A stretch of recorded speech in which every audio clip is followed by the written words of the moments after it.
Məni öldürüb mənim üçün ölümə demə. Axı sevgimizi yaşadıb əmin illər. Əcəl varsa günahımı mən də bilim. Daha gezdi qayıtmaq istəmirəm. Biz hansı yanlışın səhvinə düşdüysənsə, mən səhvlərə düşkün bir ömür bu eşqi yaşamaq istədim.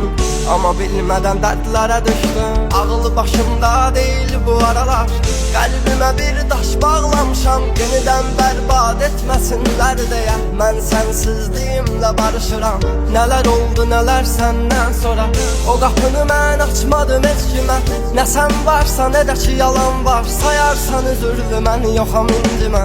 Nələrə dəyən zərərli sevgimizin illərdir çəkirəm əziyyətini. Sən gülər üz, mən qara buludam, görmürsən yağışım dinmi. Coşub çağlayan bir dəniz olsam, dalğalarım tək sənə qıymaq. Nə sən dəniz nə mən dərin dalğalaram. Hani bəs bizi yox idi ayıran.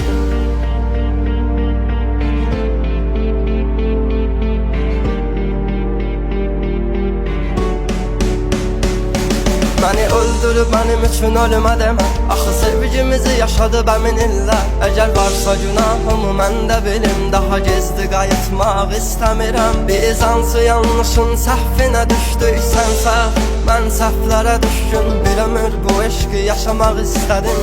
Amma bilmədən dərdlərə düşdüm. Qaç məndən, qala bilsən qal yanımda.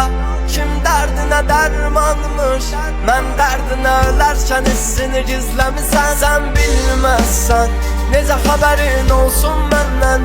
Axı bildiyin o adam deyiləm.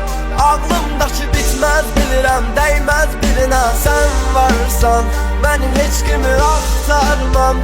Hər nə qədər ayrılsaq, ağlımdan çıxmırsan, unutmusan demə. Məni öldürüb mənim üçün ölümə demə. Axı sevgimizi yaşadıb əmin illər.